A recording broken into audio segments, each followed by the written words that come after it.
各位同学好，我们现在要介绍 InfluxDB 资料库的基本语法。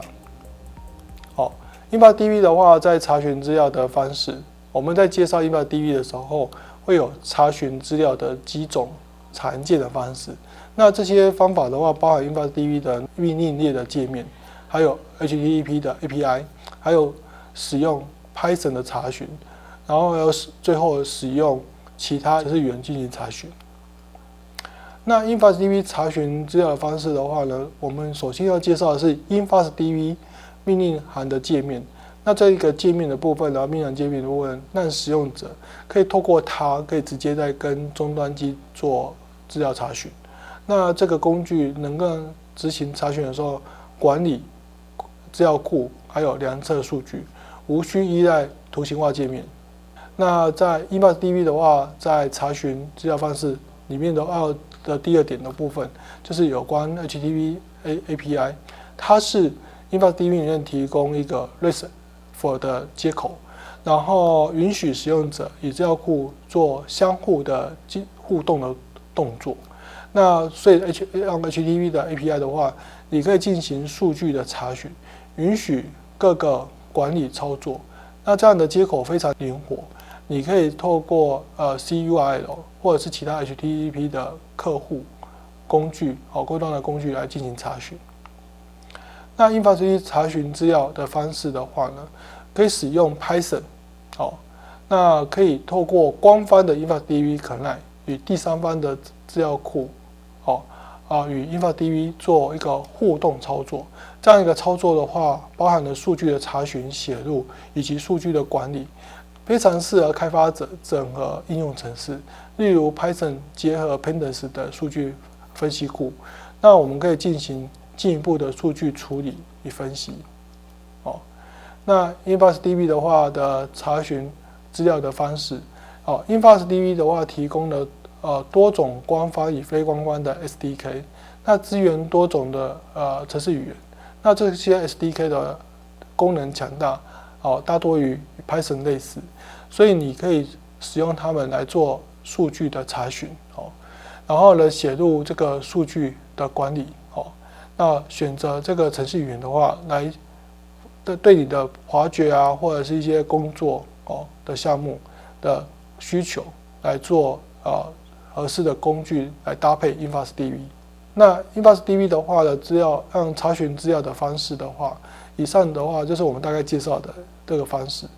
那我们今天的话的重点会放在 InfluxDB 的命令列的界面，还有 Python 语法的查询这两种方法。那 InfluxDB 的命令列的界面的部分的话呢，我们会介绍它的查询方法之前的话呢，我们会先介绍 InfluxDB 1跟 InfluxDB 2它的命令界面的差异。那 InfluxDB 1的话呢，在使用资料库的时候，那资料保留的政策让策略作为核心结构。那它有使用那个 SQLite 语法，接近 SQL 的查询语法，那适合传统 SQL 使用者，简单直觉。那在 InfluxDB 2的时候，它就开始以铜作为数据储存的单位。它提供一个强大查询的功能，但是要学习新的查询的语法啦。那因为命令界面的话比较偏向指令的操作，所以适合撰写程式跟脚本的环境。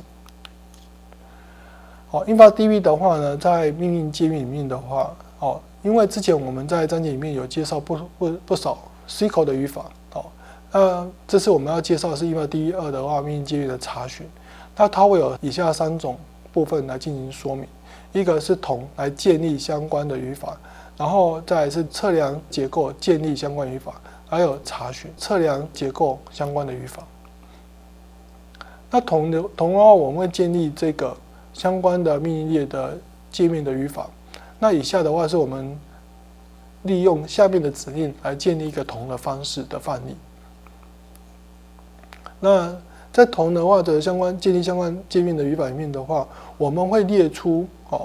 所有当前组织下的所有铜，根据名称删除指定的铜，还有根据 ID 来删除指定的铜，还有铜的 ID，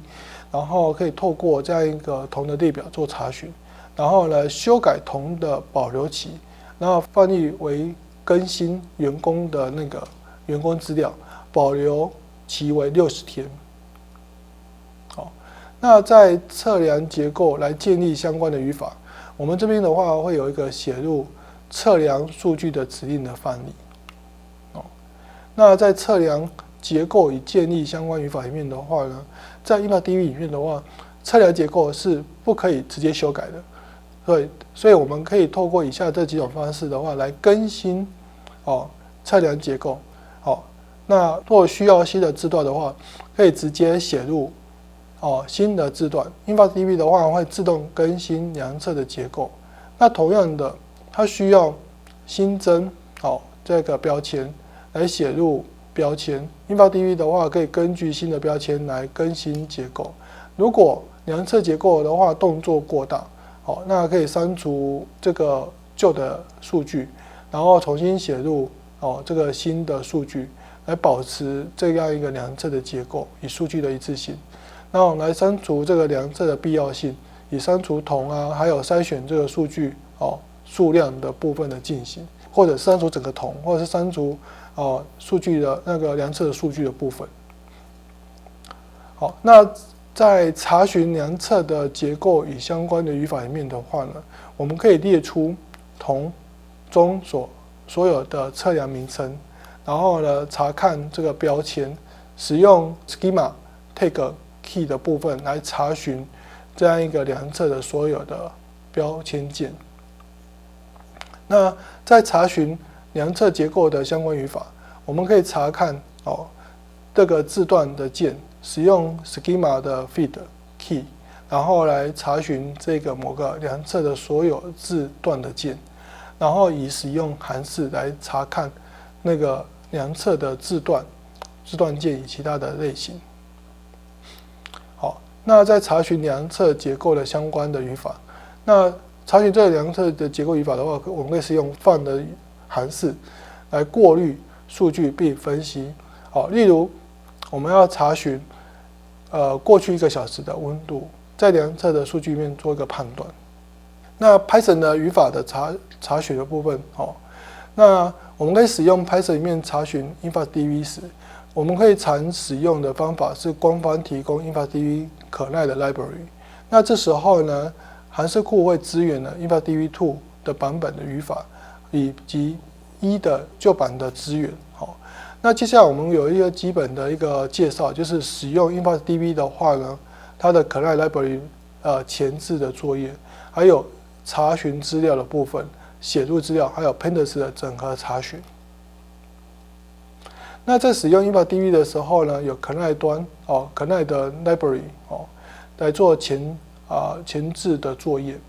在这个开始的时候呢，我们会使用 InfDB 可耐 library 之前，我们会先完成以下的步骤。首先，我们需要安装官方的 InfDB 可耐的函式库，来使用下面的指令进行安装。那安装过程当中的话，我们会建立 InfDB 的伺服器做连线。那在程式执行完毕之后，记得关闭与 InfDB 的连线。这样的话可以选择示范资源，确保程式顺利的结束。那在那个查询资料的时候呢 ，Python 的那个程式库提供的查询的 API， 然后呢来执行查询。这样的话，我们可以透过语法来筛选并取得所有的数据。以下的查询的范例的话呢，是这段程式码去查询1个小时有关的温度测量，并筛选出位置论1的资料的部分。那查询资料部分的话，接下来我们要介绍的是如何查询资料。那在资料的查询过程当中，有些进阶的操作是可以透过语法来完成的。以聚合的操作为例的话，我们可以计算过去1个小时的平均值。那在图中的话呢，我们可以看到这段程式码的逻辑，它可以指定同来读取资料，然后范围限制在过去的1个小时。然后过滤测量的温度，来计算那个它的平均值的部分。那写入资料的时候，虽然这个资料是偏向的资料查询那我们可以透过实际的应用，查询与写入资料的时候会有一起使用。那下面的话，我们就会展示这个简单的写入的范例。它这段程式的部分的话，有建立一个温度的量测资料，来添加一些标签、栏位，还有时间戳，那最后呢，我们可以透过写入指定的桶组织。那透过这样的方式的话，我们可以轻松自动化的数据写入的流程，并有跟查询做结合使用，让整个数据的话处理更有效率。那 PADS 的整合查询的部分的话呢，我们在前面的章节里面的话，其实就已经有提到，资料的前处理的话可以使用 PADS。那在 InfluxDB 的话，提供了 PADS 的整合的功能。那可以查询结果，直接转成 PADS 的 data frame， 方便我们进行后续的资料的处理跟分析。那下面的程式的部分的话，我看出用铜来查询过去一天的部分，然后透过过滤条件的话为量测值为温度的资料，最后查询结果的话以 PADS 的 data frame 的形式呈现。这样的话，我们可以直接利用 PADS 的各个功能的话进行资料的处理。好，那以上的话是我们 InfluxDB 的资料库基本语法的介绍，感谢你的聆听。